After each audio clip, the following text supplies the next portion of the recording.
Welcome into episode 2 of Real Rock Guitar Mastery. My name's Brandon Paul. I thank you so much for being here with me on my channel.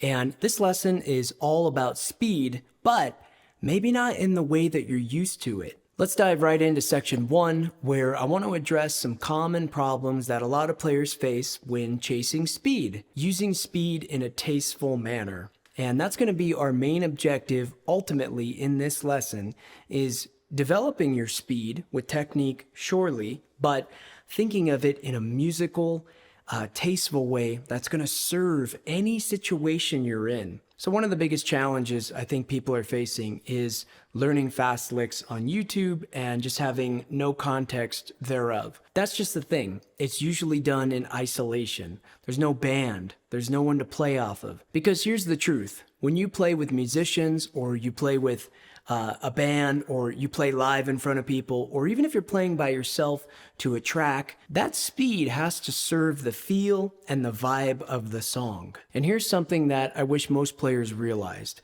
There's a lot of different ways to play fast.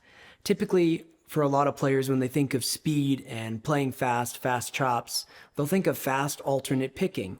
That's just one vehicle to get you there when it comes to speed. Legato.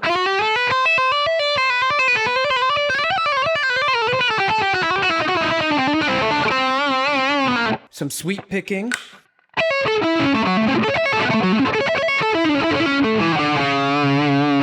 Some tapping.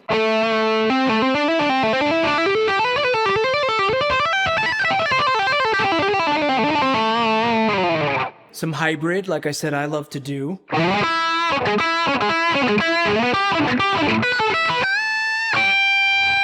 The bigger picture here is that there's a lot of ways to play fast and not just alternate picking, like I was saying. So that's going to lead to your practice tip right there. Explore these various techniques, even if it's at a really slow level, just to kind of get some of the technique together and see which one of those feels most natural to you. And lean into the one that does. Start cultivating that. It's also going to develop you as a player and what you have to say, your personality, how you like to play fast. Let's move into the next section where I want to talk about synchronization. Most speed issues that I've noticed for people don't necessarily come from lack of speed, but rather both of their hands not working together or synonymously. I'd like to show you my approach to my picking hand as well as some of my philosophy and approach with fretting hand. So I like to have what I call the cuffed in approach. This is where a few of my fingers are cuffing in. They're not quite making a fist. There's nothing like stiff going on here, but that cuffed in sort of feel minimizes the motion with the picking. So when I'm phrasing, there's very minimal movements.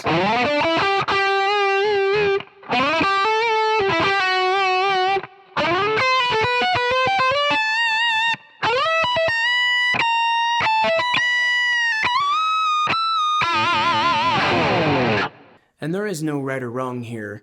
Whatever feels comfortable for you and sounds good to your ears, that's all that matters. Let's move on to the fretting hand. You guys know at this point probably I'm a big advocate of having the thumb over the neck when you're doing a lot of bends or vibrato. Everything's kind of coming from the wrists at that point. But when you're playing some of these really technical lines, especially when you're moving at faster rates of speed, being able to keep that thumb flexible in where it's placed is really going to help your stretch and facilitation of what it is you're trying to play. So it's actually easier if I just turn around here for you. Let's say I take some blues phrases, I don't know, B minor. I've got that thumb over. But what about when I want to do a little burning, you know?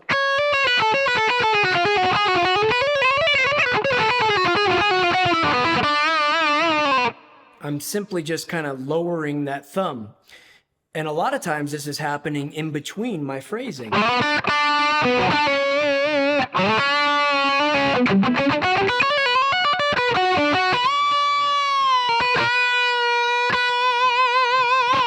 So you can see how that vertical thumb placement and moving it around is critical for certain types of phrases and also mid-phrase, a lot of different things that you're playing. So that leads to your practice tips right there. Try that cuffed in approach, try out that thumb placement as we talked about, and you might be surprised with how much easier it is to play certain lines by where your thumb is on the back of the neck. Hey, so if this lesson is resonating with you, it's a great time for me to mention that I offer one-on-one Zoom lessons. Doesn't matter where you live in the world, what your current skill level is, or your age. I love teaching people from all over the world, and if you'd like to know how to contact me for that, check the link out in the description box below. I'd love to have you if you're serious about getting to the next step. Cool, let's get back to the lesson. On to our next section, which is going to revolve around timing.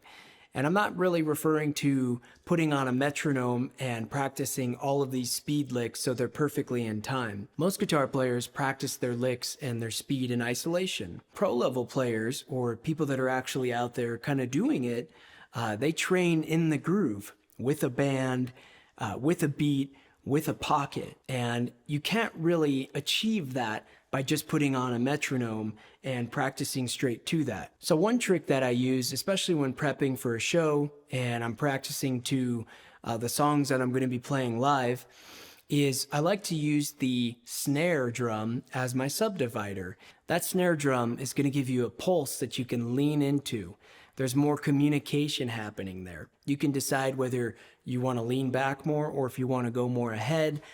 It just opens the door of possibilities for different types of feel. So I pulled up the drum track that I created for the intro improvisation that you heard, and I'm going to play one or two speed licks. I'm thinking about where that snare is, and that's going to help me dictate a feel that I want to kind of manipulate.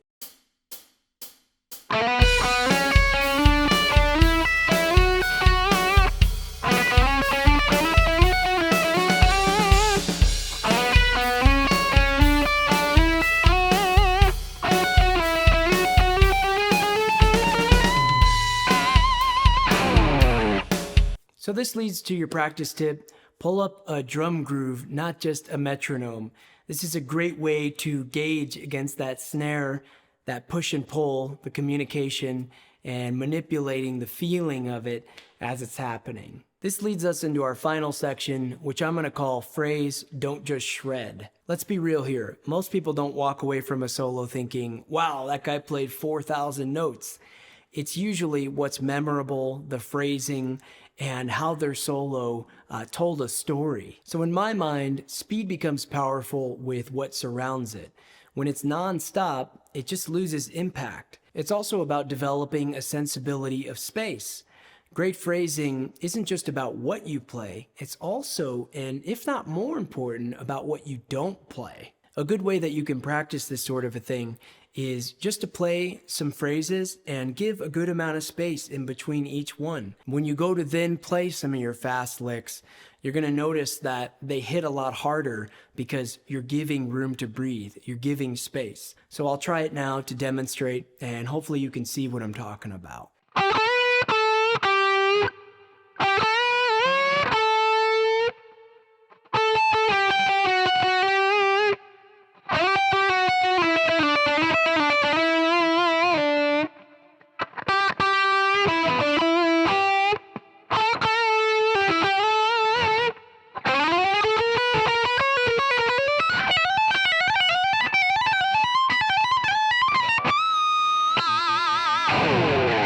So that's going to do it, guys, for episode 2 of Real Rock Guitar Mastery. I hope that was super helpful and you got a lot of value out of it. If you want to dive deeper into all of this style and really get a strong handle on everything we've talked about, remember that I offer one-on-one Zoom lessons. You can find out how to contact me in the description below. Thanks so much again, guys, for being here. Remember to subscribe to the channel if you're liking what's happening. I'll see you in the next video.